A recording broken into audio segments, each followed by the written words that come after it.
গুৰু আৰু শিষ্য একেলগে আছে এই মুহূৰ্তত আমি দেখুৱাইছোঁ গুৰু শিষ্য একেলগে কামাখ্যাৰ প্ৰসাদ তাছা তেওঁৰ শিষ্য তেওঁ মৃদুল দত্ত গুৰু আৰু গুৰু আজি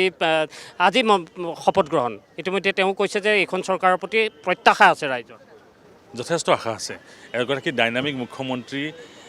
ভাৰতবৰ্ষৰ অন্যতম এজন শক্তিশালী মুখ্যমন্ত্ৰী হিচাপে হিমন্ত বিশ্ব শৰ্মা পৰিচিত হৈছে আৰু 5 বছৰ তেখেতৰ কাৰ্যকালত অসমখনে আৰু আগুৱাই যাব এই কথা মই আশা কৰিব পাৰোঁ আৰু সকলোৱে আশা কৰা উচিত আশা কৰিছে আৰু সেইকাৰণে চাগে বিপুলভাৱে আমাৰ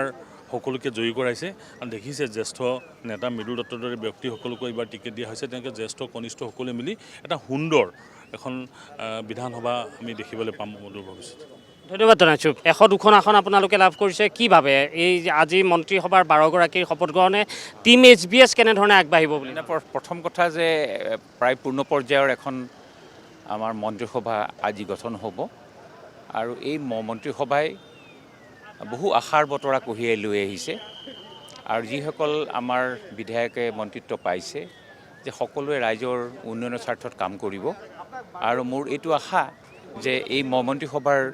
জৰিয়তে আমি অসমৰ ৰাইজৰ যি সমস্যা আছে সেইখিনি সমাধান কৰিবলৈ সক্ষম হ'ম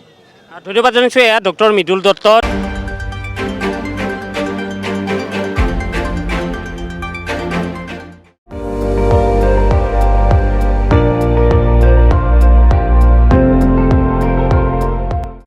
আপুনি চাই আছে ND24